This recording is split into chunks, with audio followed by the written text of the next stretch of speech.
Sejam todos bem-vindos ao episódio 2 do podcast Sala da Diretoria. Hoje eu estou aqui com um outro grande amigo meu, doutor em psicologia, treinador de mentes, autor, palestrante e mentor, ensina psicologia para intraempreendedores e donos de negócios, autor do livro As 5 Soluções, um guia indispensável para viver bem, produzir e se realizar na vida, é mentorado do Joel J., pai da Isabela e do Arthur e esposo da Patrícia Guedes. Estou aqui com ele, Igor Finger. Oh, que prazerzaço, Sérgio. Muito obrigado, viu, pelo convite. É uma honra muito grande estar aí no segundo episódio da Sala de Diretoria. E vamos fazer essa conversa, vamos fazer render, vai ser demais. Vai ser demais, não tem dúvida. O Igor é um grande amigo meu há muito tempo, mais de 20 anos também, assim como o Gabriel, que participou conosco do episódio número 1. Gostaria de compartilhar também que hoje é um dia muito feliz, que a gente lançou o episódio 1, né, no dia que a gente está gravando aqui. E todos os elogios e tudo que foi falado me fizeram, né, muito felizes. E hoje aqui a gente está aqui para transmitir mais um pouco de conhecimento, de experiência de vida e de coisas boas para quem está nos escutando. Em que ano se formou em psicologia, mais ou menos? Eu me formei em 2007, a turma de 2006, 2, mas foi em janeiro, 6 de janeiro de 2007.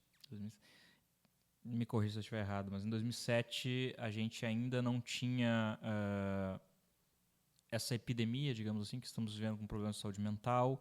Psicologia não era algo tão cool, né, tão descolado. Embora fosse respeitado por ser da área da saúde, era uma profissão que não era tão vista como algo essencial como é hoje. Como foi essa escolha por psicologia? Que caminho tu percorreu para tomar essa decisão? Como que foi esse início? Sabe que eu fui predestinado pela minha família a ter somente duas opções: ser médico ou ser padre. Médico ou padre. Padre, até os padres da igreja que nós frequentávamos queria que eu fosse padre, né? Sim. Mas daí eu falei, não, mas não é minha vocação. Não é isso. Quero casar, ter filhos, né? Se porventura a igreja pudesse, que o padre pudesse casar e ter filhos, eu até, olha, eu acho que o que me fez não ir para o sacerdócio naquela época da adolescência foi não poder casar e ter filhos. Sim. Se pudesse, como algumas igrejas já que tem, eu provavelmente não estaria como psicólogo. Sim. Né? Mas, e daí, aí me sobrou a medicina. E teve 2 episódios que me marcaram na medicina. Por que não medicina? O primeiro deles foi quando meu irmão machucou o queixo. Eu tenho um irmão com 10 anos a menos. Ele machucou o queixo e abriu o queixo. E eu fui lá, não, vou ser médico, né? Eu tenho que olhar isso aqui, olhar o sangue. Deixa eu ver, mano. Eu olhei ali, e eu consegui olhar o sangue e tá tudo bem. Tipo, consegui aguentar, tá ótimo. Levei ele no pronto-socorro, chegou lá no pronto-socorro, deitou na maca. E daí eu vi lá os médicos, eu tava ali ao redor, não sei por quê, mas eu tava ao redor. Eu acho que porque ele era uma criança e eu era também menor de idade, mas tipo, era o irmão que tava levando, não tinha, a minha mãe não tinha chegado ainda, tava distante. E daí o médico tava lá costurando, eu não, vou ser médico, vou olhar, isso aqui é a costura. Ele, é assim a costura, tá ok. E daí chegou uma hora que o meu irmão, ele só fez um ai. Ele fez ai. Ele não fez ele fez ai. E foi uma partezinha ali que talvez a anestesia não tinha pego. Eu só me lembro, ele fez ai, e eu me lembro dos médicos falando, pega e bota ali na outra maca. Deu, mas pega o quê? Tá tudo bem. Desmaiou. Né? Eu desmaiei, interessante que eu desmaiei, caí em cima do meu irmão, e eu não senti nada. A audição ainda eu estava ouvindo, e eu estava querendo falar para os médicos, não, mas me pegar por quê? Tá tudo bem, não aconteceu nada. Eu não tinha consciência que eu tinha desmaiado. Então o cliente me marcou, primeiro ponto, porque eu pensei assim, cara, mas para um ai, né? Mas não, vou ser médico. Daí o segundo ponto foi que eu tive uma... Como é que chama aquelas... na época era orientação vocacional. Não era orientação profissional como é hoje, era de vocação, né? Via o trabalho como uma vocação da pessoa, né? E a escola tinha contratado, então, um psicólogo, um senhor de idade, careca, me lembro, assim. E ele fez lá para toda a turma o teste vocacional e depois tinha uma entrevista com cada um. E no meu eu vi que tinha, sei lá, de 100 pontos, tinha 70 para medicina e 70 para psicologia. Estava empatado, não era assim empate técnico, um a mais, os dois estavam iguais. Daí ele pegou aquele papel, olhou para mim, olhou para o papel e falou, tu tem que fazer psicologia. Daí eu olhei assim, Tá, mas por quê? De onde é que o senhor tirou isso? Porque os dois estão aqui em medicina. Por que você não falou, joga a moedinha e daí te escreve, né? Né, cara, coroa, você foi tão psicologia. E ele, porque sim, você tem que fazer psicologia por causa dos testes que eu fiz aqui, e isso indica que psicologia é seu curso. Daí eu pensei, cara, o cara foi pago pela escola para fazer uma orientação vocacional. Eu nem sabia o que psicologia fazia. A única experiência de psicologia que eu tinha era de um pai do amigo meu, que você também conhece, Bernardo, que era psicólogo. E a única coisa que eu sabia de psicólogo é que, enfim, tratava pessoas e tinha uma parte lá chamada psicanálise. Mas eu não sabia mais nada do que isso. E o cara falou, tu tem que fazer psicologia. Ele falou com tanta convicção. Foi o cara que foi pago pela minha escola para fazer isso. Eu falei, bom, vou fazer então. Vou fazer. Daí, por que eu deixei de ser médico? Porque teve essa experiência do meu irmão, que eu pensei, será que daqui a pouco eu vou desmaiar na frente dos outros pacientes e tal? Segundo, eu cuidava da minha avó que tinha Alzheimer naquela época. E eu tinha que levar ela no banheiro de 3 em 3 horas, não podia ir em festas na adolescência, tinha todo um ritual que eu tinha clareza que não ia conseguir passar numa faculdade de medicina, nem numa privada, sim, muito menos numa pública, entende? Não ia conseguir. E daí eu pensei assim, cara, eu vou me estressar muito tempo estudando, eu não vou conseguir estudar porque eu tenho que cuidar da minha avó. Daí somou isso ao fato do cara falar, tu tem que fazer psicologia. Eu vou fazer psicologia. E contra a vontade da minha família, eu não tive o apoio de ninguém, de tios, de mãe. Minha mãe brigou comigo. Marquei psicologia no vestibular e fiz vestibular de medicina. Nunca fui apoiado nisso, porque se tinha ideia naquela época, e ainda é hoje, que psicologia morria de fome. Psicólogo vai morrer de fome. E eu não te apoio a fazer psicologia, não vou pagar um centavo da mensalidade. Foi o que eu ouvi da minha mãe naquela ocasião. E foi muito pesado, muito difícil pra mim, mas eu banquei, cara, vou fazer psicologia. Por quê? Porque o velho careca falou que eu tinha que fazer psicologia. Não sei nem o nome dele, mas ele falou, eu vou falou, né? Eu vou fazer psicologia. E foi assim a escolha da psicologia, cara. O meu primeiro dia de faculdade, eu não sabia o que um psicólogo fazia. Eu não sabia as linhas teóricas, os nomes dos autores. Não foi uma coisa tipo assim, não, eu imaginava desde pequeno. Não, cara, foi porque 2 meses atrás, 3 meses atrás, o cara falou, tu tem que fazer psicologia. Daí, bom, cara deve, né? É um psicólogo, diz que tem que fazer psicologia, deve estar certo. E foi assim que eu escolhi a psicologia, foi assim que eu entendo a psicologia. Só que o cara estava certo, eu comecei a me interessar. E tinha um ponto interessante, assim, para mim eu comprei a ideia de que eu não tinha escolha. Eu não tinha dinheiro para pagar a mensalidade. Uhum. Então, eu vim muito de baixo. Tipo, eu não tinha condições financeiras para pagar o lanche da faculdade. Então, eu pensei assim, talvez a única forma que eu tenha de vencer na vida é concluindo uma graduação. E se eu entrar nessa graduação, agora eu vou até o fim. E não era ruim, sabe? Tipo assim, não é, que peso. Não tinha, como qualquer graduação, tem aquelas disciplinas meio chatas, meio que, que droga isso aqui, que saco. Mas, ao grosso modo, eu via, cara, eu acho que eu consigo ajudar as pessoas com a psicologia, assim.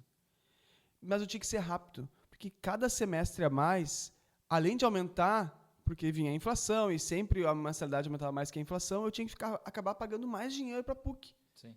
Então, eu tinha assim, a minha ideia é, eu preciso fazer esse curso o mais rápido possível para pagar o menos possível. E daí, quando eu concluí a graduação em 2006, né? Eu fiz lá em 5 anos e meio, não foi em 5 anos, foi em 6 meses a mais, porque eu não consegui fazer os 2 estágios, tive que fazer um estágio, depois outro estágio final. E quando eu concluí a faculdade, ainda era o papo era, cara, não seja psicólogo clínico, que é aquele psicólogo que atende o transtorno mental. Por quê? Porque está saturado, o mercado está saturado. Vai demorar, você não vai conseguir. Os próprios professores falando, trabalha em outra área do esporte, área jurídica, escolar. Vai para escolar, que daí escolar, algumas escolas estão querendo aceitar, etc, tal, esporte, psicologia do esporte. Eu falei, não, eu quero ser clínico. E foi muito difícil no início. Eu continuei sendo secretário de uma faculdade, mas é difícil para todo mundo, talvez tenha sido difícil para você também. Eu continuei sendo secretário de faculdade, e naquela época, eu demorei 8 meses, desde me formar, para ter o primeiro paciente.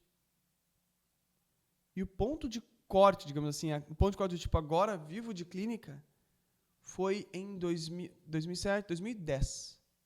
2010 foi o ponto que eu falei, agora, se eu não precisasse mais fazer outros trabalhos, eu poderia não fazer, porque eu também fui professor universitário, mas eu fui professor universitário porque eu gosto de dar aula, mas também porque eu sabia que isso era uma forma das pessoas poderem saber de mim e me indicar clientes, né? Alunos, colegas, outros colegas profissionais.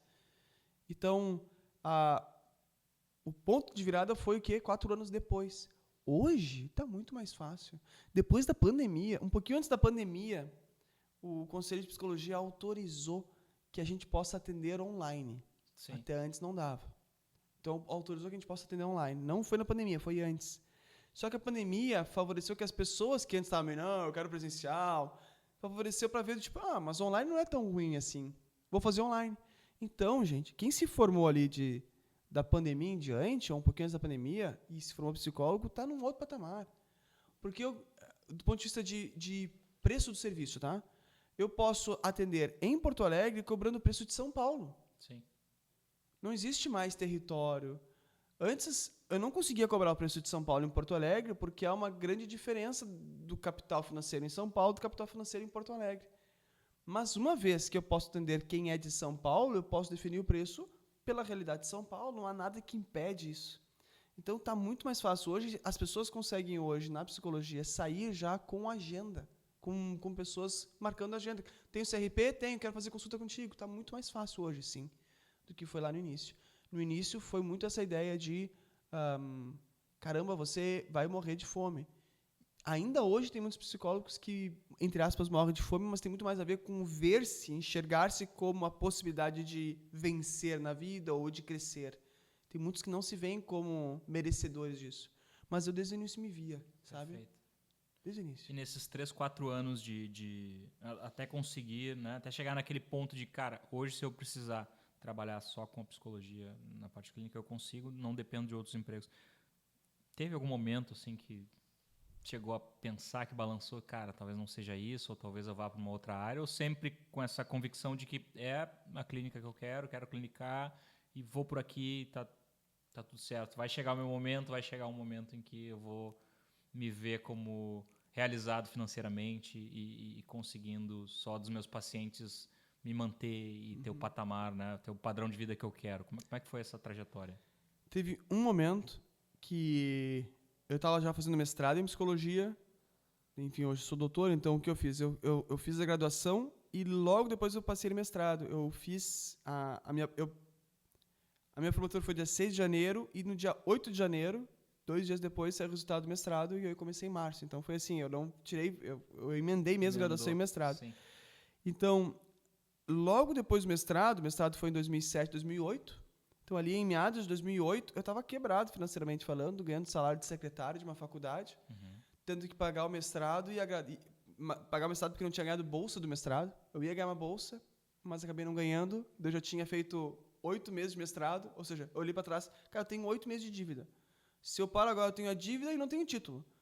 Então é melhor mais um ano eu vou até o fim, vou ter o título, mas eu vou ter a dívida, mas vou ter o título. Para mim era claríssimo, eu vou ficar devendo por 5 anos pagar o mestrado, mas eu vou ser mestre.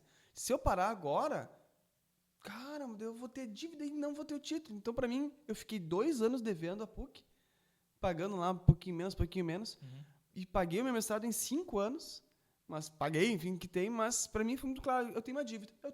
Sabe que devo, não nego, pago quando puder. Eu chegava para o setor financeiro da PUC falando, devo, tem aqui os meus cheques, às vezes vai estar sem fundo, mas vou tentar. E teve uma época que, secretário da faculdade de teologia, e eu tinha saído de casa para morar sozinho já, por situações familiares, de uma forma geral, e as contas não iam fechar. Daí eu fui selecionado para trabalhar numa empresa para vender brinquedos de empresa em empresa. Era uma empresa assim que eu ia lá na empresa do Serginho. Serginho, deixa eu falar com o dono, Serginho. Serginho não, Sérgio. Desculpa, quem está me ouvindo é aqui. Não tem é problema. Sérgio. É, aqui. É que eu conheço o Sérgio já há 20 e tantos anos. Por aí. E na época era Serginho, tá, gente? Daí eu sempre fui Serginho, né? Cara, eu perdi as contas, 20, eu não sei, eu perdi eu as também contas não sei, fato, mas acho que mais de 25. Mais de 25, olha aí, mais de 25, veja, então. Daí sempre foi Serginho, então às vezes sai um Serginho, tá?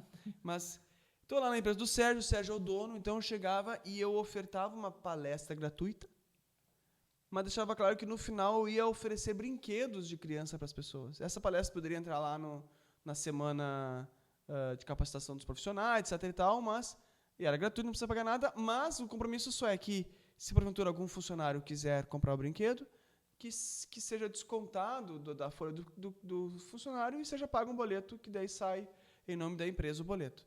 Então, eu tinha que bater de empresa em empresa para fazer isso. E estava dando certo.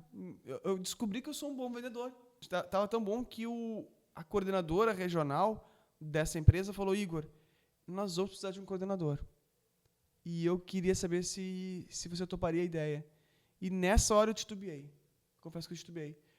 Porque eu pensei, cara, se eu for por esse caminho, eu vou estar realmente abandonando a psicologia. Vai largar o sonho de lado. Né? Largar o sonho de psicologia, vou largar o meu mestrado, que eu estou com dívida do mestrado, tipo assim, eu vou estar pagando o mestrado, não vou usar nada do mestrado. Daí ali eu falei, não, eu vou, muito obrigado, que bom saber que eu tinha esse progresso aqui na empresa, mas eu vou continuar investindo, naquela época eu não era professor universitário ainda, vou continuar investindo em ser professor universitário e tentar a minha clínica, que não estava equilibrada, vamos lembrar que não estava equilibrada, então eu era secretário de uma faculdade e a clínica ali ainda meio que balançando. E aquelas coisas assim que eu acredito muito no poder do trabalho, cara. Se nós temos uma clareza do porquê e do impacto que nós podemos gerar nas pessoas, é o trabalho que vai possibilitar a realização de todos os nossos outros sonhos. Começa pelo trabalho. Então, para mim, era muito claro que dos meus grandes valores é ajudar pessoas. E eu vi que eu conseguia ajudar pessoas com psicologia.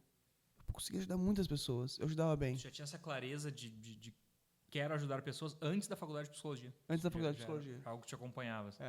Legal. Antes da faculdade de psicologia. Acho que talvez foi isso que até o cara deve ter visto lá. Deve ter aparecido ali nos questionários sobre ajudar pessoas, mas antes da faculdade de psicologia. Desde o grupo de jovens que a gente participou, ali eu já notei, cara, eu gosto dessa ideia de ajudar pessoas. Só que ajudar pessoas é bem amplo. Eu posso ajudar pessoas de várias formas diferentes. em várias profissões. Eu posso ajudar pessoas sendo administrador de empresa. Perfeito. E eu vou estar ajudando pessoas, entende? Então não é que assim, foi com psicologia, não, era ajudar pessoas. Por isso eu acredito que eu me realizaria com outras profissões também. Eu não me realizaria só como psicólogo, eu me realizaria com outras pessoas, porque o valor é maior do que a profissão. O valor é ajudar pessoas. Então o que aconteceu? Naquela ocasião, eu tinha muito essa clareza e eu notei assim, cara, eu tô seguindo esse trabalho, vai dar virada, porque eu tô fazendo um trabalho bem feito. Fazendo um trabalho bem feito. Então eu continuei dando palestras gratuitas em escolas. Sabe, tudo aquilo que hoje eu faço para o meu novo negócio é o que eu fazia lá em 2007, 2008, antes do Instagram, do Facebook. Eu ia nas escolas, dava palestra de graça, no final eu entregava uma folha que eu imprimia com o meu telefone. Algumas das pessoas, captação de lead, né? Algumas dessas pessoas me contatavam querendo saber qual é o preço do serviço. Algumas acharam caras, outros falaram que quero marcar com você e marcavam. Então eu comecei a fazer assim. Dar palestras nas escolas de Porto Alegre, começar a captar clientes, até que chegou uma hora que foi indicação de cliente. Daí eu notei, aqui foi preço, virado. Né? Isso não tem preço, né? Não tem preço.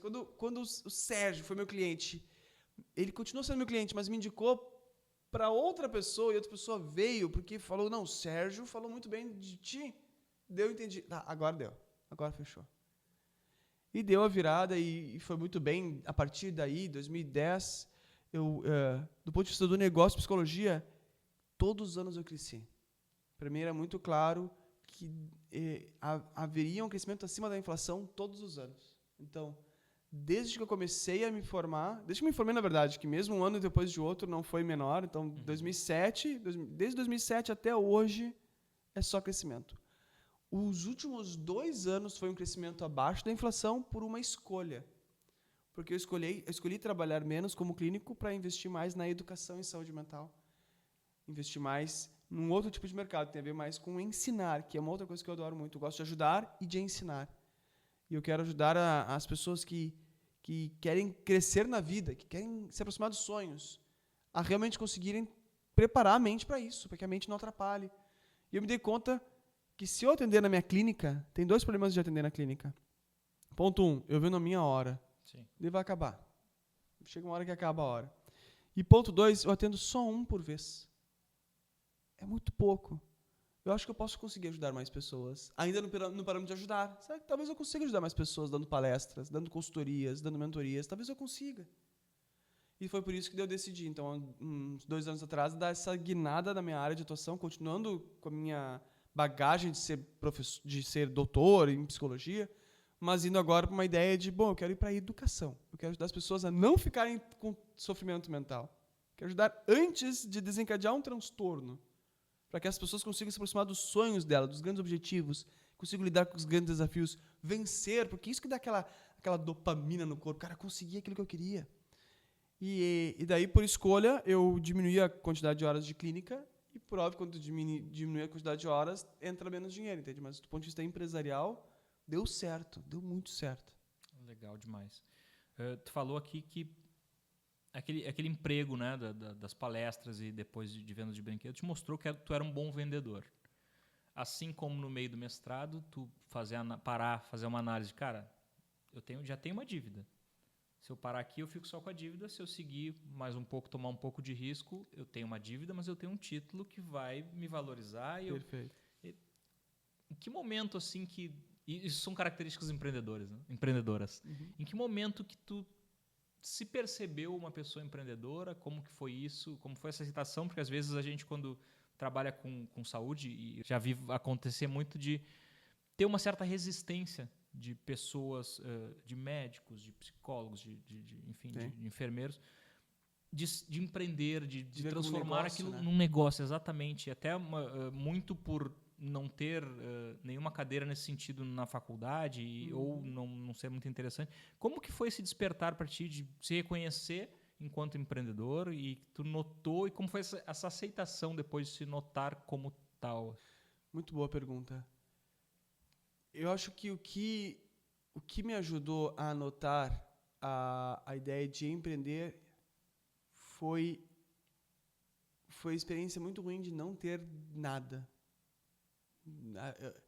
Tem pessoas que vêm de mais baixo do que eu, de pior condição financeira, etc. e tal. Então, eu sei que tem pessoas piores, de uma experiência pior do que eu, mas eu tive uma experiência de que eu não tinha padrinho ou madrinha, não ia conseguir crescer com a ajuda de ninguém. Minha mãe, na ocasião, falou, não vou te apoiar com 1 centavo em psicologia, como de fato não apoiou. Então, eu me dei conta de que eu preciso crescer. E eu acho que isso que me ajudou a ideia de empreender. Porque daí veio um outro ponto que eu me dei... Quando é que eu me dei conta disso? Foi quando eu fui secretário da faculdade de teologia, na época que eu era estudante. Eu notei que se eu continuasse sendo CLT, eu continuaria trabalhando, estaria ótimo, teria lá os benefícios, ganhava o peru no final do ano, que naquela época ganhava o peru no final do ano, mas eu não teria autonomia pelo quanto que eu ia ganhar. Eu não tenho nenhuma autonomia quanto vale o meu serviço. Não importa se eu ajudar a empresa a ganhar mais ou menos, se eu reduzir os custos da faculdade, o que for, eu vou ganhar aquele salário. E eu acho que foi a vontade. Eu vou ser franco, assim, foi a vontade de ser rico. Desde a época que eu ainda era secretário, que eu tinha dívida na PUC, etc. Então eu falei, cara, eu quero ser rico. Por que eu quero ser rico? Porque eu quero poder fazer as coisas sem precisar ter receio de não ter dinheiro para isso. E eu notei que a riqueza não viria se eu fosse CLT. Não viria. E eu notei lá, sendo secretário, e vendo que, cara, não importa o que eu faça, eu vou ganhar isso aqui. Eu sei que tem empresas que tu é CLT e tem comissão. Tem outros, tem como crescer? Claro, tem CEOs aí em empresas que são carteira assinada e ganham muito dinheiro. Sim, mas eu sempre lembrava, tipo assim, mas eu não vou chegar lá, porque eu não tenho inglês. Sabe, eu sou ainda um pé rapado. Pode ser uma mentalidade limitante, mas eu pensei, cara, eu vou jogar e vou investir minhas fichas para ser um CEO de uma empresa X. É muito restrito. Talvez eu consiga mais sendo empreendedor. E daí entrou a psicologia como uma coisa boa, que a psicologia, ela é interessante que ela é um negócio que você pode empreender como psicólogo clínico, você pode empreender. Não é tão custoso como um dentista que tem que comprar equipamentos. Fisioterapeuta tem que comprar equipamentos. Cara, a gente não precisa de equipamento. A gente precisa de uma sala, como essa que nós estamos. Divã. Divã foi ótimo, é outra linha. 2 poltronas e, claro, tem outras coisas para atender bem o cliente, mas não precisa de muito investimento para começar. E também tem a vantagem da psicologia que já estava começando a ser vista como algo interessante lá em 2007, 2008, como algo que vale investir. Então, acho que isso favoreceu eu a pensar, cara, eu vou empreender como psicólogo. Então, foi lá na época foi quando eu não tinha dinheiro nenhum, que eu falei, cara, eu vou ter que empreender e vou ter que ser como psicólogo. Depois de um tempo eu vi que foi uma boa escolha, mas talvez eu pudesse ir mais longe, eu poderia conseguir fazer mais coisas, eu poderia ter uma clínica de psicologia, eu poderia fazer com que as outras pessoas trabalhassem comigo, mas daí foi uma limitação de falta de conhecimento ou de entender, não, tá bom aqui. Chegou uma hora que eu pensei, tá boa a minha vida assim, tá ótimo. O ponto de corte foi quando os meus 2 filhos nasceram. Na verdade, foi no segundo filho. Eu pensei assim, caramba, a minha família depende de mim. Se eu ficar doente amanhã, eu tenho um AVC. Não posso mais ser clínico. Perdi minha mão. Consigo ser psicólogo. Entende? Não posso mais andar. Sofri um acidente de carro, não posso andar. Consigo ser psicólogo, mas eu tenho um AVC. Uma lesão cerebral. Uma isquemia. A família não vai ter dinheiro para continuar vivendo por muito tempo, vamos dizer assim. Né? Eles vão conseguir, claro, mas vai ser uma realidade tipo a que eu tive, vai ser muito baixo. E foi ali que eu pensei, não, eu tenho que ser mais rico. Porque eu sei que eu sou o primeiro doutor da minha família. Eu, financeiramente falando, muito provavelmente ganho mais do que muitos amigos meus e mais do que a família. Minha família, certamente, financeiramente falando, eu ganho mais. E veio muito da minha valorização e desse empreendimento, de empreender. Mas foi aquela coisa do tipo assim, mas se eu tiver um acidente amanhã, acabou isso tudo. Mas vamos ter uma pessoa doente que vai ganhar um salário de INSS, bom, é o que vai sobrar, vai ser lá um salário de INSS, e a minha esposa vai ter que trabalhar muito mais do que já trabalha agora para dar conta de um doente, uma pessoa que está inválida, vamos dizer assim, né? E os meus filhos vão ter que sair da escola particular, vão ter que ir para uma outra realidade. E veja só, tem pessoas que só têm essa condição. Não tem outra condição. É essa, tá posto. Eu também só tinha essa condição. Mas diferente de você ter uma outra condição e cair dessa condição porque você não se preparou para o futuro. Então foi o que eu pensei, eu preciso me preparar mais para o futuro. Então eu preciso empreender mais. E para empreender mais eu não consigo mais vender minha hora. Eu tenho que mudar o negócio, tenho que pivotar aqui. E é por isso que eu estou agora nessa outra visão empreendedora para tentar pensar, bom, agora o que eu posso fazer que não depende de atender um a um, que eu posso multiplicar minhas horas e que isso possa trazer mais segurança para minha família. Que se eu tiver um AVC, tá lá seguro. Tá, perfeito. Aí você começou a clinicar, começou a crescer, mais clientes foram aparecendo, mais pacientes foram aparecendo. Em que momento assim que você viu que poderia estar trabalhando com outras frentes também, e não só com a clínica, e poderia estar aumentando ali o teu negócio? Que já era um negócio, né? Você estava atendendo, mas já era um negócio. Já tinha visão de negócio, você planejava, já olhava para o futuro.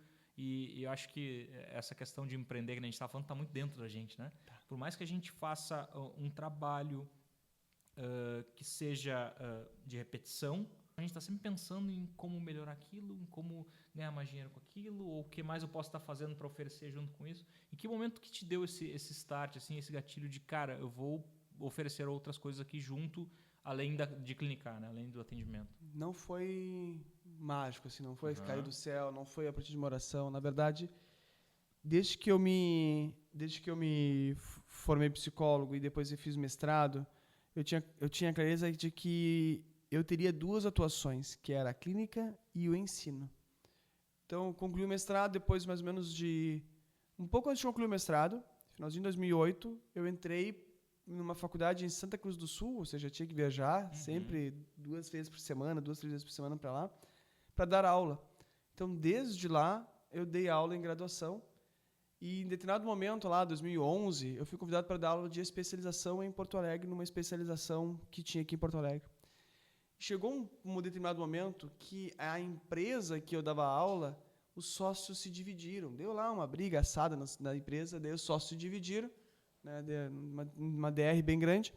Daí, os sócios que estavam com esse braço do curso que eu dava aula, chamou os professores para perguntar quem quer se tornar sócio dessa nova empresa de formação. Venderam lá, assim, maravilhas, como toda abertura de empresa é uma maravilha, né? Então, eu fui lá e comprei lá 5% da empresa. Não tinha dinheiro total, então foi uma negociação a partir para essa compra dos 5%. Então, eu me tornei sócio dessa empresa, que era de educação. Continuei dando aula lá e fui sócio dessa empresa que é de educação. A empresa existe até hoje. Mas chegou um determinado momento que nós começamos, eu e mais 2 pessoas que éramos sócios, e a minha esposa, que não era sócia, mas era tipo considerada quase como se fosse uma sócia, né, pelas sugestões e tal. Mas nós 4 começamos a incomodar os novos sócios, no sentido de realmente, cara, não está certo o que você está fazendo. Não está legal isso aqui, passa aqui uma vigilância sanitária, vai dar problema, entende? Cara, não é certo isso aqui, nós vamos pagar uma multa enorme se alguém descobrir. Cara, se esse funcionário processar, vão ter uma dívida trabalhista. Então, nós começamos a falar e incomodava os sócios majoritários, que achavam, acho que estavam assim, protegidos, sei lá, pelo Espírito Santo, por Deus. Nada vai acontecer. Nada vai acontecer, tá tudo bem. Né? Então, o que aconteceu foi que nós fomos convidados a nos retirar. Elegantemente, numa reunião, fizeram uma reunião e falaram, nós queríamos que vocês deixassem de ser sócios. Então, vamos fazer isso, vamos fazer a recompra. Eles recompraram os 5%, etc. e tal. E daí, na hora que eles decidiram nos deixar de ser sócios, na hora nós falamos, cara, nós vamos então abrir a nossa empresa. Foi uma reação à conduta dessa empresa. Então, vamos abrir a nossa empresa, porque tem uma coisa que eles não tiram da gente, que é o nosso conhecimento. Nós sabíamos como formar pessoas, nós sabíamos dar aulas. Então, nós abrimos essa nossa empresa, que na época chamava-se Vincular, e começamos a formar dentro daquelas abordagens que nós trabalhávamos. Então, nós tínhamos 2 vertentes também, a clínica e o ensino. Era similar a essa empresa que nos pediu para nos retirar, né, mas era centrada a uma abordagem só. E foi assim que a empresa cresceu nacionalmente, mais na parte de ensino, no momento em que poucas pessoas ensinavam sobre a abordagem que nós trabalhávamos. E acabou virando uma referência, né? Nacional, sim. As pessoas sabiam da existência da Vincular, a empresa da Vincular. As pessoas, eu digo os psicólogos, sim. Né? Consequentemente, tu, Igor, acabou também se tornando uma referência nacional nesse assunto. Né? Isso, depois de um tempo, acaba por virar uma marca, Igor Finger. E agora, como tu contou pra gente na pergunta anterior, teve um despertar há uns 3, 4 anos atrás de, cara, vou mudar meu negócio, vou ir para uma outra direção. Como que foi, então, esse mergulho, né, para construção da tua marca, e em que momento que tu notou assim, cara, eu já estou nacionalmente reconhecido como uma pessoa importante dentro do meio, né, de formar novos psicólogos, etc., de dar aulas, de dar cursos, dar treinamentos. Em que momento que tu parte para ir mais a fundo e trabalhar a marca Igor, né, independente das outras empresas ali que você estava a trabalhar? Foi em setembro de 2020, me lembrei, cara, setembro de 2020, que tenho um amigo, um colega de profissão, psiquiatra, Vitor Blasius, que ele me apresentou assim, Igor, eu acho que tu tem um perfil, seria interessante se você soubesse e conhecesse sobre a fórmula de lançamento. Você já ouviu falar no Érico Rocha? Eu nunca ouvi falar em Érico Rocha, né? Sim. Então, segue o Érico Rocha. Eu comecei a seguir o Érico Rocha, fiz lá o lançamento dele, comprei o curso, nunca paguei tanto por um curso online. Conseguiu fazer o 6 e 7? Ou não? Não fiz o 6 e 7, esse foi pior, cara. Pior que não fiz o 6 e 7. E esse é um ponto interessante, né? Eu descobri que eu não sabia nada de negócio, cara. Não sabia nada de marketing, não sabia nada de prospecção de venda. Tinha mais essa intuição da venda, mas sem negócio mesmo. Técnica. Caramba, zero conhecimento. Equity, sabe? Tipo, o que é equity? Meu Deus do céu, nomes estranhos, né? ROI, retorno sobre investimento. Cara, não tinha nada disso até 2020. Então, e daí vinha aquela questão que eu era sozinho, tinha eu e minha esposa, mas eu presa, né? E daí fica assim, cara, eu tenho que focar num problema. Qual é o problema que eu vou focar, cara?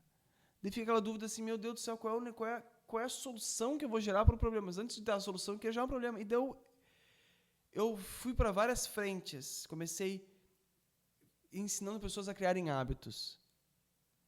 Teve venda, mas não teve venda o suficiente para escalar no 6 e 7. Não cheguei. E eu desisti antes do caminho, porque eu me dei conta, cara, criar hábito é que nem abdominal. Eu estou ensinando as pessoas a fazer abdominal, mas a pessoa não quer abdominal, a pessoa quer a barriga de tanquinho. Não quero saber como criar hábitos, eu quero ter essa vida aqui X, entende? Então, o ponto é que daí eu comecei desde 2020 até hoje, eu confesso que até hoje, nós estamos aqui em 2024, então nos últimos 4 anos, eu estou ainda em teste. Eu estou aprendendo sobre negócios, sobre números, eu estou aprendendo sobre marketing, estou aprendendo sobre vendas, eu estou me aprimorando. E eu ainda não cheguei no modelo de negócio que eu posso dizer, tá, agora é esse e vou escalar. Acho que estou próximo. Da forma como eu estou fazendo agora, acho que estou próximo. Sim. Mas ainda não deu ainda o caramba, é isso. Mas a coisa interessante é que eu não parei em nenhum momento. Eu fui indo, eu realinhei o trajeto, eu comecei a falar com o público geral, depois eu voltei a falar com profissionais de psicoterapia, na formação de psicoterapeutas, depois agora eu voltei para o público geral de novo, e estou nesse público agora alinhando um pouco mais para pessoas que trabalham, que querem investir na sua carreira e nos seus negócios. Eu estou alinhando em empreendedores, intraempreendedores e donos de negócio. Então, o meu negócio ainda está em... Imagina como se fosse aquele barro, né? Que eu estou ainda na fase de formar o vaso. Tá moldando. Exato, perdão, moldando. E em cada uma dessas guinadas, né, dessas pivotadas ali para público geral, só para psicoterapeutas, tem grandes aprendizados ali por trás disso, né? Enquanto você vai estudando gestão e todas essas frentes que você falou, você também vai entendendo mais o seu negócio. O que tu poderia trazer assim de principais aprendizados, principalmente nesses pivots ali que você fez, de mudar para público geral, depois voltar para psicoterapeutas e agora está trabalhando de novo com o público geral? O que foi o que mais te trouxe assim de insight, de cara, é isso, sabe? Tá aqui o segredo. Assim. O que tu pode elencar pra gente assim de aprendizados? Acho que nessas mudanças todas, o maior aprendizado que eu tive é que a mudança é a única constante. A única constância é a mudança. Lindo isso. E é verdade, né? Se tu for ver, eu aprendi que eu não tenho medo não tenho medo de errar. Eu não busco o erro, mas eu vou lá, eu vou testar e não dando certo, vou mudar a rota. Eu não vou demorar muito tempo para mudar a rota. E o segundo é que o mais conhecido vence o melhor. E nas áreas que eu estava, eu não ia ser o mais conhecido. Eu vi assim, na minha área de formação em psicoterapia, já tem uns 2, 3 bem conhecidos no meio. E eu seria o quarto.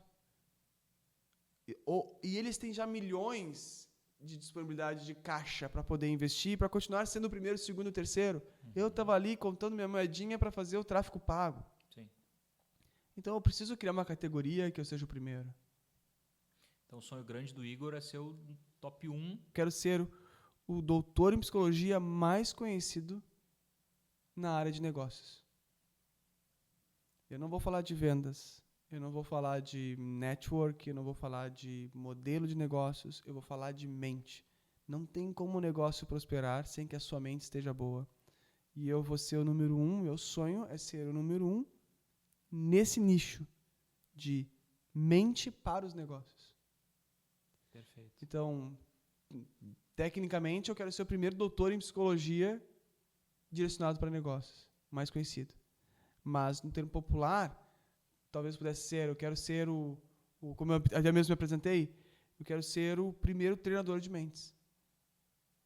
Treinar a mente das pessoas. De que forma tu acredita que hoje a mente das pessoas pode aproximar uma pessoa ou distanciar ela do seu sonho, do seu objetivo ou do seu sucesso, digamos assim? Né? Recentemente terminei de ler o livro Cabeça de Campeão, que fala bem sobre isso, né? E é bem provável que as pessoas vencem, as coisas dão certo de uma forma que perdura, porque as pessoas têm um preparo mental. Na verdade, não deixa de ser um jogo da mente. Por que? Como assim, Igor? Porque se você não acredita no plano que você tem para que a sua carreira ou o seu negócio dê certo, se você não acredita no plano, não vai dar certo. E acreditar é um trabalho da mente. Acreditar é dar valor a algo. E eu não dou valor, não é físico, tipo esse copo, né? valor é muito subjetivo. Eu estou dando valor à nossa conversa aqui. Espero que as pessoas que estejam nos ouvindo agora estejam dando valor também. Mas talvez para outras pessoas essa nossa conversa não vai dar valor nenhum. Ou seja, para alguns vai ter valor, para outras não. Então é bem subjetivo, é singular. Então quando você chega e fala assim, eu acredito no plano, significa que é um trabalho, é algo interno, é subjetivo, é da mente. Agora, se você não acredita no plano, ou não acredita em você, vai dar ruim, já nem começa. Ou seja, você precisa saber de vendas? Claro que sim. Você precisa saber de modelo de negócio, você precisa saber de marketing para que o negócio dê certo? Sim. Mas você precisa ter a sua mente preparada. E muitos de nós não temos a mente preparada. Não sabemos como lidar com a frustração quando nós recebemos um não. Não sabemos como lidar com pensamentos de que você é um incapaz, você é um fraco, você é um frouxo, você não vai conseguir quando vier, e vai vir. Vem para os melhores. Nós não sabemos lidar com crenças de merecimento ou não. Hoje mesmo eu estava conversando com um cliente que ele estava com receio de dar um próximo passo no negócio dele por causa da história do pai, que é o criador da empresa. Daí nós falamos bem claro, mas veja só, observe como é um trabalho de mente. Ele está com o freio de mão puxado no crescimento da empresa dele em respeito a um pai que nem está mais na empresa. Ele está vivo, sim, mas não é mais. A empresa lá no CNPJ já é dele. Então, ele precisa preparar a mente dele para se soltar desse pensamento que tem a ver com o pai, para poder crescer. Ou seja, não tem como um negócio dar certo se antes a pessoa não estiver preparada mentalmente. Então tem tudo a ver. Entendi. Tá, e todos esses pontos, essas travas, essas crenças limitantes que tu colocou, isso tudo pode ser treinado, então, para a gente conseguir destravar e acreditar? Tudo é treinado. Não existe nada na mente que não possa ser treinado. As pessoas falam, tá, mas é aquela coisa inconsciente. O inconsciente não existe. Tá, mas eu preciso deixar minhas pernas mais grossas. Eu vou fazer exercícios de fortalecimento e o músculo vai... De que forma eu posso treinar a minha mente? Que tipo de exercício, digamos assim, a gente pode fazer para quebrar essas crenças limitantes, essas travas que a gente tem hoje, da nossa bagagem, enfim, da nossa vida? Primeiro ponto, tem que saber o que está te travando ou impedindo você de realizar o seu grande objetivo, o seu desafio, o seu sonho. Existem 5 grandes travas. Pensamentos, quando estão no comando, ou as crenças limitantes. Emoções intensas, quando vêm. O ambiente, que é errado. Os hábitos que estão errados. Ou a falta de uma falha na comunicação. Daí, o primeiro ponto é poder identificar qual desses 5 é o problema. Vamos supor que o problema seja as crenças. Como é que a gente vai treinar isso? É nos distanciarmos dos nossos pensamentos. Igor, como é que se distancia? Eu consigo lá segurar a perna e levantar. Uma das boas formas de nos distanciarmos dos pensamentos é usando uma estratégia de faz de conta. Faz de conta que a sua mente é uma outra pessoa. Tu pode até dar um nome. Eu tenho um nome para minha mente. Chama-se Roger. E interessante que quando nós damos nome a algo, nós já nos distanciamos. Eu não estou falando, não é a minha mente, é o Roger. E só esse passo para trás já diminui o poder dos pensamentos na minha vida. Então, um treino é, todas as vezes que você notar um pensamento, não importa se o pensamento é bom ou ruim, é o Roger falando. No meu caso é Roger. Sim. Você pode dar nome para sua mente, entende? Então, quando você começar a treinar e se dar conta que tudo que passa na nossa mente é o Roger, no meu caso, isso é treinar a mente. Porque se o Roger disser que eu sou um fracasso, não sou eu dizendo eu sou um fracasso. É o Roger dizendo que eu sou um fracasso. E é uma grande diferença quando eu digo eu sou uma farsa e quando tu, que é um grande amigo para mim, dizer Igor, tu é uma farsa. Porque eu posso discordar de você. Vai doer, mas eu posso discordar de você. Mas quando eu acho que eu estou me achando uma farsa, eu não discordo, porque sou eu achando que eu sou uma farsa. E a grande maioria das pessoas acreditam que os seus pensamentos são é da gente mesmo. Só que os nossos pensamentos não são nossos. Sabia, Sérgio? Não sabia. É. Tô surpreso. Acredite, deixa eu te perguntar. Quem é que produz insulina, você ou o seu pâncreas? Pâncreas. Ótimo. Quem é que produz testosterona, você ou seus testículos? Os testículos. Quem é que produz pensamento, você ou seu cérebro? O Cérebro. Deu uma titubeada, né? É o cérebro. Faz sentido, mas é diferente Mas é do que a gente estranho. pensou. Exato, é diferente estranho. do que a gente pensou até hoje. Eu não desejo que você tenha um AVC, uma isquemia, mas é só olhar pessoas que têm AVC, isquemias. A personalidade muda. O pensamento muda. As pessoas falam, ele não tem mais freio. Ele fala o que vem em mente. Nossa, fulano de tal nunca pensava assim, agora começou a pensar. Por quê? Porque o AVC é um acidente vascular no cérebro. E quando tem lesões no cérebro, a mente muda. Porque a mente é um produto do cérebro, não é nós. Perfeito. Percebe? Então, quando você começa a se dar conta disso, você está treinando para se libertar de crenças, de pensamentos ruins. Fica muito mais fácil administrar crenças negativas e as positivas também. Medo de se achar. Cara, você foi bom hoje, aí. Quem disse isso, por mais que você esteja sentindo, foi o Roger, no meu caso. Sim. Né? Obrigado, Roger, por ter me dito que eu sou bom. Eu também achei que eu fui bom hoje mesmo. Né? Perfeito.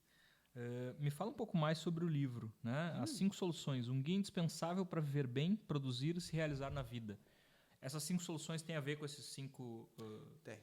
Com os 5 pontos que eu falei para você. Perfeito, viu? O livro foi um resumo dos meus 16 anos de prática. Legal. E eu tentei aplicar da forma mais acessível possível as principais estratégias da psicologia para resolver cada um desses problemas. Porque as pessoas não conseguem realizar os seus sonhos, seus grandes objetivos, seus grandes desafios, é só por causa desses 5 pontos. Não precisa ir mais fundo que isso. São pensamentos que estão no comando e não a gente. Quando o pensamento está no comando, cara, tá ferrado. É como se tu desse uma procuração em branco para uma outra pessoa. As emoções intensas, o ambiente errado, os hábitos ruins e a falha na comunicação. Então, quais são as 5 soluções? São gestão dos pensamentos. Por que é gestão? Eu gosto desse termo de gestão. Porque eu não consigo não pensar. Eu não tenho poder sobre isso. Eu não tenho poder de chegar para o pâncreas e falar, produza mais insulina. Produza menos insulina. Eu não tenho esse poder. Então, eu também não tenho poder de não pensar um pensamento.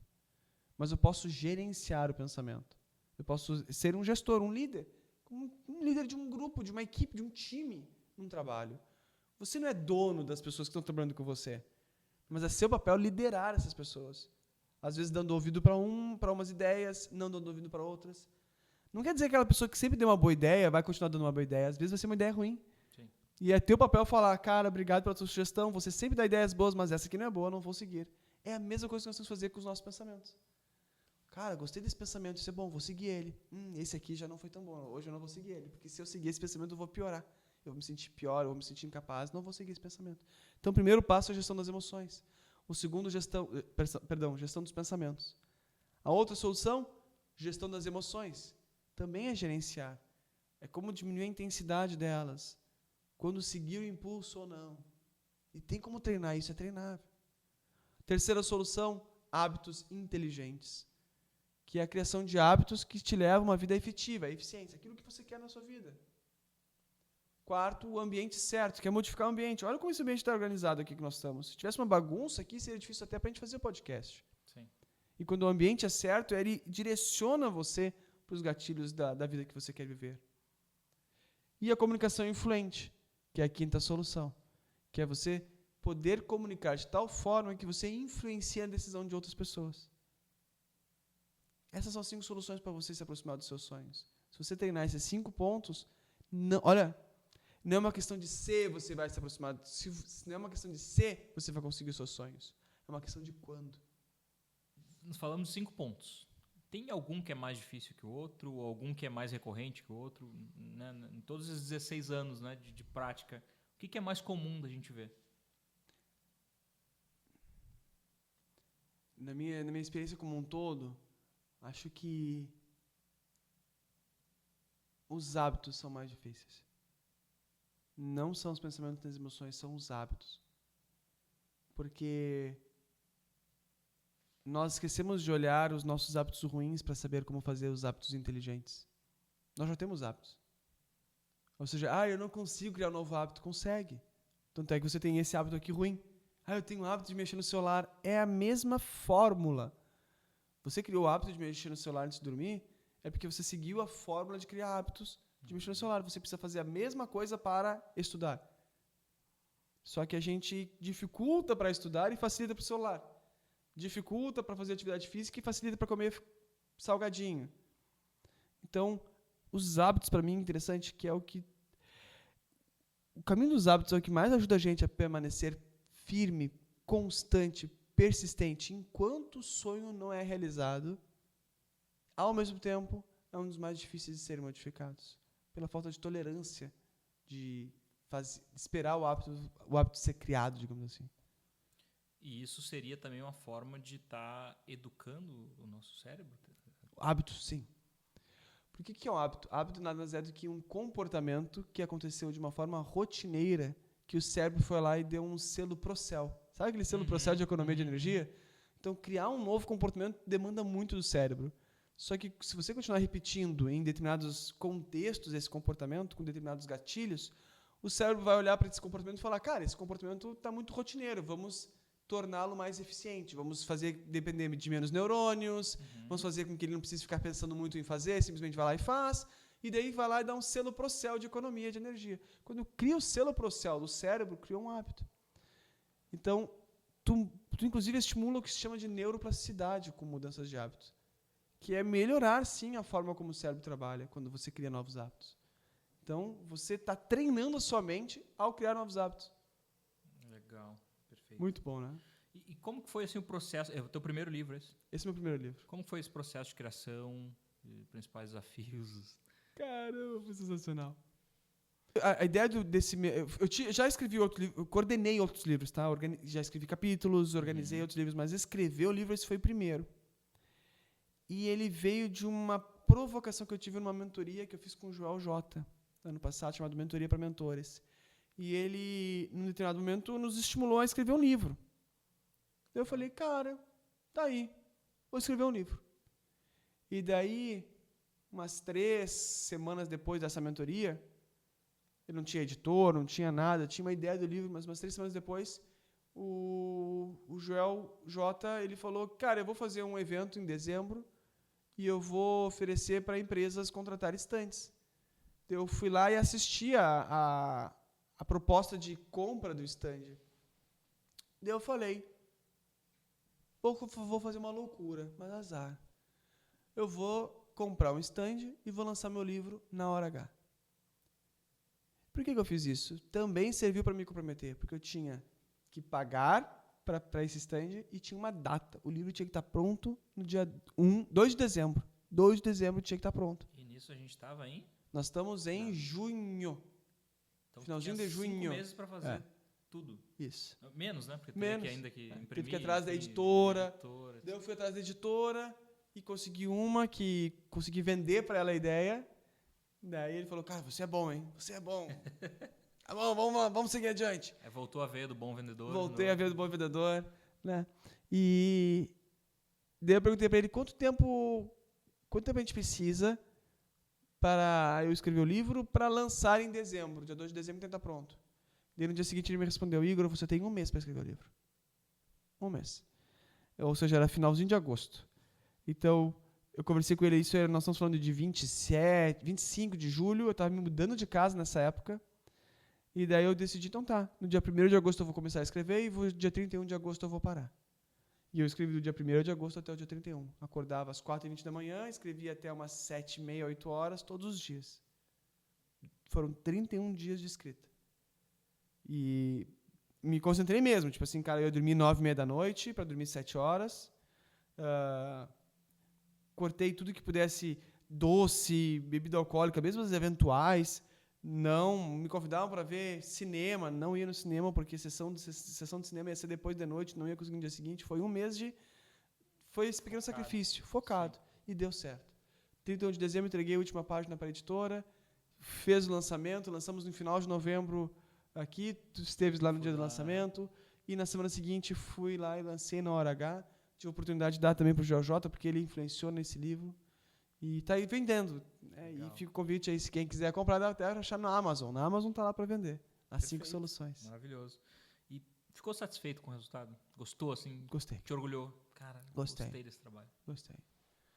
Eu gostei tanto, cara, que eu ainda imagino um dia esse livro sendo um best-seller, cara. É mesmo? Eu imagino. Ele não vai ser necessariamente agora, porque eu sou um desconhecido, Mas um dia, cara. Quantos autores, depois que o cara morreu, ou depois de muitos anos que o livro voltou a ser lido e revisto? Então, quando eu for o número 1 lá, eu vou falar desse Espero que livro. esteja vivo ainda. Que não tenha Eu espero morrido. também que esteja vivo. Quando eu for o número 1 lá, eu vou pegar esse livro e vou reeditar, ou eventualmente a editora vai lançar, e vai ser um best-seller. Cara, esse livro tá muito bom, cara. Legal. Eu não escreveria um livro melhor. Eu acho que fiz o meu melhor nesse livro. Ótimo. Mesmo. E com o prazo que se tinha, Pô. melhor ainda, né? Pô. Eu acho que quando a gente se desafia, assim, para uma entrega, e no final a gente fica orgulhoso do que a gente fez. Nossa, Não é tem demais, preço, né? É demais. Tem planos já para um próximo livro? Já. Já começou a... Já tenho escrever? ideia dele, mas agora eu vou numa editora grande. Legal. E daí eu tô tentando. Daí não vai ser nesse ano, quem sabe ano que vem. Mas estou tentando. Daí vai no network, vai nos contatos, né? Tipo, conheço aqui, conheço a editora. Então vou tentar por aí. Legal. Esses dias eu assisti um vídeo teu, onde tu estava no aeroporto indo para algum evento, alguma palestra, que tu foi dar alguma coisa nesse sentido, e tu passava por uma livraria daquelas de aeroporto e disse, um dia eu vou estar aqui. O que isso significa exatamente? O porquê estar ali é tão simbólico e o que isso representa para ti? Não é um sonho, é um marco, é um indicativo de que eu estou me aproximando do meu sonho. Legal. Tá? Mas por que é um marco? Porque livrarias de aeroporto não tem estoque. Então, eles só colocam livros para vender que vendem. Que vende, sim. Então, se o meu livro um dia estiver numa livraria de aeroporto, significa que ele está vendendo. É um indicativo de que ele é um livro, um best-seller sem estar best-seller, entende? Então, quando eu ver, tipo, me deparei aqui, é porque esse livro está vendendo. É um marco que está vendendo. Percebe? Então, é mais nesse sentido. Não tem a ver com outra coisa que não um retorno do próprio mercado de que o livro está tendo um alcance interessante. Legal. Também, eu assisto muitos conteúdos, tá? Assisti um outro vídeo no qual na rua tu fazia algumas entrevistas com as pessoas, perguntando, né, sobre sonhos e como a mente, que é o que a gente estava a falar aqui, influencia e distancia ou aproxima desse sonho. Como tem sido assim essa rotina de gravação na rua, a aceitação do pessoal e quais os maiores entraves assim que tu tem encontrado para isso e o que tem sido mais legal também? Acho que, começando pelo mais legal é poder ter a oportunidade de conversar com uma pessoa estranha que nem me conhece e trazer um pouquinho da minha experiência dos 16 anos de psicologia para talvez orientá-la ou destravá-la ou aproximar ela de um grande sonho. Os entraves são um pouco de vergonha, sempre tem... Pode parecer natural quem me vê nos vídeos, mas no início requer um preparo mental meu, assim, de tá ok, vamos lá, vamos conseguir, vai ter pessoas que vão dizer não, tem pessoas que vão dizer não, mas outras pessoas vão dizer sim. Você está fazendo isso para ajudar, é realmente para colaborar, para contribuir. Então o entrave um pouco é isso e o tempo, porque eu acabo tendo que investir um tour muitas vezes para as gravações, não é? E esse é um outro entrave. E as pessoas dizerem não, que interessante que a primeira pessoa que diz não no dia pesa um pouco mais, daquela tipo, droga, disse não, ou te ignorou. Mas depois do primeiro sim, depois da primeira pessoa que respondeu, todos os outros não interferem. Uma coisa interessante. A minha lógica é eu tenho que conseguir meu primeiro sim rápido. Então eu demoro um pouco, é que nem pegar uma onda. Eu não pego onda, mas eu imagino que seja assim. Não vai pegar qualquer onda, tem que esperar a onda que tu possa surfar, acerta. Então tu fica ali esperando. Agora aquela onda vai. Então no início demora para fazer entrevista, porque eu fico vendo assim, aquela pessoa tá fechada demais, que ele tá ouvindo demais. Porque eu já me conheci, que depois que eu recebi o primeiro sim, não importa quantos nãos eu tiver, eu vou indo. Eu vou continuar entrevistando. Agora, se eu recebi vários nãos e eu não tive um sim, isso vai me machucando, assim, vai doendo mentalmente. É mais difícil de eu conseguir tolerar essa entrevista. E eu descobri essa entrevista, foi uma ideia que eu tive de poder criar um conteúdo que pudesse ser acessível, que pudesse ter esse impacto de surpresa, que pudesse ser atrativo. Eu não sei qual vai ser o sonho da pessoa, eu não sei se vai estar associado a negócios ou se vai estar associado à vida, mas eu sempre tenho que estar com a cabeça aberta para poder orientar essa pessoa e, da mesma forma, essa orientação servir para quem vai assistir depois da gravação, né? Sim, tem um desafio para ti no meio um desafio. disso. É um desafio. Requer um repertório grande para conseguir, até uma velocidade de raciocínio para conseguir estar respondendo de forma quase que instantânea ali quando a pessoa diz o sonho, qual é a recomendação. Né? Exatamente. Legal demais. Desafiador. Parabéns por esse trabalho. Obrigado. Igor, para a gente ir caminhando para o final já, eu sempre gosto de perguntar também sobre infância, sobre adolescência, como eram essas grandes pessoas que hoje têm resultados maravilhosos, como elas eram lá atrás. Eu queria saber de ti quais características principais assim que o Igor tem desde pequeno e que até hoje acompanham, e quais características que tu tinha ali em infância e adolescência que tu se desfez para hoje conseguir chegar onde está, que foi necessário, né, tu mudar a forma de pensar ou abandonar essas características para conseguir chegar onde tu está hoje. Bom, acho que a que eu mantive desde a infância foi o senso de justiça e a humildade. Não sou uma pessoa... Interessante que para falar de humildade tem que deixar de ser um pouquinho de humilde, né? Verdade. Eu vou falar, eu sou uma pessoa humilde. Já não é. Verdade. É Um contrassenso. É bem contrassenso. Mas eu busco ser uma pessoa humilde de que sentido? De não me vangloriar pelas coisas que eu tenho ou que eu sou. Veio do trabalho, tudo que eu tenho financeiramente falando, mas também não fico expondo, mostrando, olha aqui, minha roupa, olha aqui meu relógio, olha aqui meu carro, olha aqui minha casa. Não, eu acho que são dois princípios, a justiça e a humildade, que me vêm desde criança. Acho que um outro ponto que pode ser útil, que veio desde criança, depois eu entendi um pouco mais, mas depois me clarificou, mas vem desde criança, é aceitar a realidade como ela é. Eu não tinha condições financeiras. Eu podia brigar com todo mundo e continuar sem condições financeiras. E aceitar a realidade me permitiu seguir adiante e melhorar. Quando eu estava negando a realidade, ou quando eu nego a realidade, eu vou me afundar cada vez mais. Eu tinha clientes que tinham conta de luz, que abria a gaveta, botava a conta de luz, fechava e não pagava. Óbvio que a CE ia lá e cortava depois, né? Mas eu nunca fiz isso. Eu tenho essa conta, eu não vou conseguir pagar. É horrível, mas o que eu vou fazer? Tem que resolver esse problema. Então, esses 3 pontos me levaram desde a infância. E eu acho que o que mudou da infância, que eu não levei mais, e veio muito do Roger, de como eu lidei com o Roger, com a minha mente, foi a crença de que eu era incapaz e uma farsa. Cara, tu é um farsante e tu não tem condições. Tu não tem condições, Igor. Te bota no cantinho ali, é o teu cantinho. Eu tenho e tinha muitos defeitos, e esses defeitos se destacavam muito mais que as qualidades. E eu mudei isso. Eu comecei a olhar as minhas qualidades e não os defeitos. Esses defeitos continuavam acontecendo, mas é interessante quando eu descobri que a nossa mente funciona como bolsa de valores, cara. É lei da oferta e procura, é valor de ação. Legal. Quanto mais eu valorizo um pensamento, mais valor ele vai ter. Não importa se ele é bom ou ruim. Não importa se a empresa é boa ou ruim, entende? As pessoas estão comprando, vai aumentar, entende? E quando eu me dei conta que os nossos pensamentos são similares, eu comecei a, então, eu vou valorizar os pensamentos que me levam adiante. E não vou dar valor aos pensamentos que não me levam adiante. E como assim valorizar? É bem isso, é valorizar, é dar tempo. É como se fosse dar ibope. Cara, se tem pensamento que me diz, cara, vai lá, você consegue ser um bom profissional, eu vou ficar nele. E depois vem um pensamento que fala, cara, você errou, você foi um fracasso. Você falhou miseravelmente nisso aqui.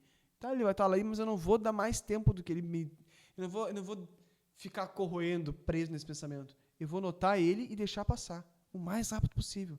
E eu notei que isso me ajudou a me soltar dessa essência de que eu sou uma farsa, ou que eu não sou capaz, ou que eu não sou merecedor. Foi isso que me deixou, assim, que eu deixei da infância. Legal. Esses são pensamentos que acompanham grande parte das pessoas, né? E acho que até de uns anos para cá a gente começou a falar mais sobre sentimentos, sobre pensamentos, começou a entender a importância da saúde mental, né? De ter uma boa saúde mental e etc. Mas dessa forma que tu fez, né? Usando essa gestão de, cara, não vou olhar para isso, não vou dar bola, entre aspas, quando esse pensamento vir, resolveu esse problema. Dessa maneira, assim, simples assim. Cara, assim. Não vou me sentir uma farsa quando... Não vou me sentir uma farsa. Não tem como você não se sentir uma farsa.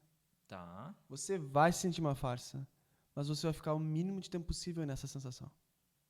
Perfeito. Não tem como, a gente não tem poder sobre as nossas emoções e pensamentos. Lembra? Eu consigo Sim, gerenciar, eu não consigo comandar. Tem pessoas que trabalham com mentes que, infelizmente, não têm a formação suficiente para dizer isso, que falam, não, você tem que nem abre essa possibilidade, você tem que mudar seu pensamento, mudar a crença, mas não dá para mudar a crença. Não dá para mudar, não se muda a crença assim, se desvaloriza a crença. Falando de dinheiro, tem pessoas que dão valor para as suas crenças ruins como se fossem euros. E, na verdade, tinha que ser pesos argentinos. Uhum. Não tem... Peso argentino é dinheiro, vale, mas vale pouco em relação ao real. Sim. É o que nós vamos fazer com esses pensamentos, com essas crenças, desvalorizá-las. E isso é possível através desses treinos, como eu falei para você. E é simples. Eu acho que é muito importante a gente estar atento a sinais e quando aparece alguma coisa nesse sentido e procurar tratar. Porque isso é um peso, né? Eu tenho muito disso, assim, de em vários momentos importantes eu não consegui reconhecer que eu fui bem. Uhum. E em vários momentos também que eu fracassei, o que é normal, né, na vida de qualquer pessoa, eu dar muita ênfase para aquele erro, eu engajar muito naquele pensamento de que eu sou uma farsa, que está tudo errado. E isso me faz mal, assim, e às vezes por um tempo muito maior do que uma vitória que eu comemorei. Às vezes deu muito certo alguma coisa, eu comemorei um dia. Deu muito errado uma coisa, eu fiquei uma semana remoendo aquilo, às vezes mais, sabe? E esse é o ponto do treino. O treino é você conseguir dedicar o menor tempo possível para os pensamentos que tu fica uma semana e o máximo tempo possível naqueles que você ficou um dia. Isso é um treino. É como academia, né? A gente precisa realmente ter uma atitude mental. Uma mudança de postura. Sim. E por isso que é treinar a mente. Legal. Que demais. Né? E o Igor de hoje, né? O pai, o empresário, o cara que está sempre lutando ali, batalhando e tentando ser a sua melhor versão. Hoje, quando ele olha para a criancinha que ele era, essa criancinha pode dizer que está orgulhoso dele? Cara, acho que essa criancinha, quando olha para ele, pode dizer que está orgulhoso do caminho que ele percorreu? Sim, estou orgulhoso. Essa criança está orgulhosa. Essa criança vai ver assim, certamente diria e falar, cara, vale tudo passar por isso tudo? Vale. Eu estou aqui. Legal. Com certeza. Ela teria orgulho. Legal demais.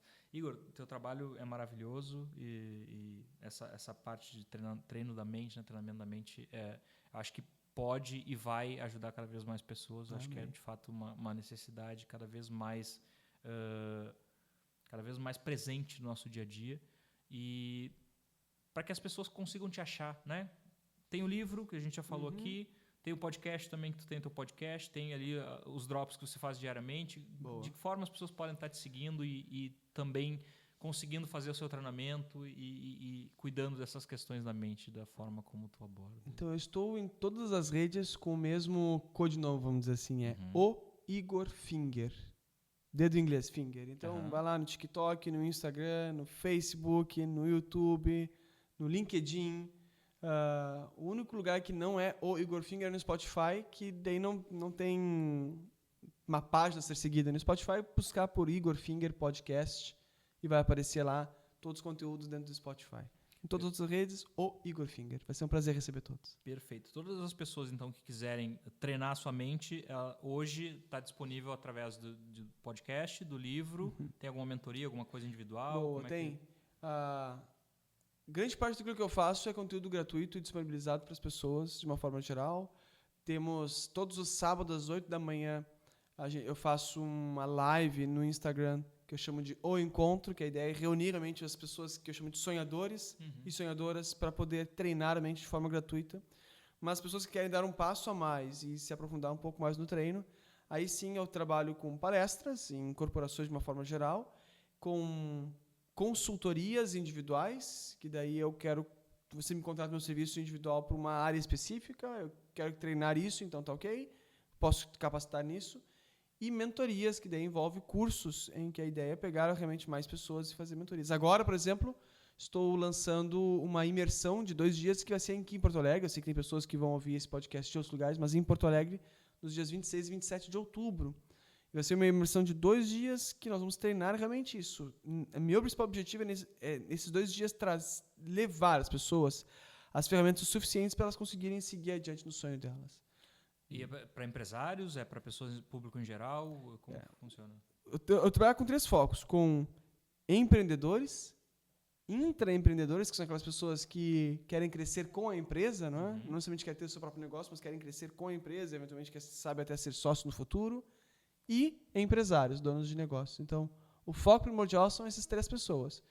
Mas se for uma pessoa que, cara, eu não empreendo, mas eu quero poder realizar eventuais sonhos, também serão bem-vindos. Mas o meu foco principal tem a ver com o negócio. Por que tem a ver com o negócio?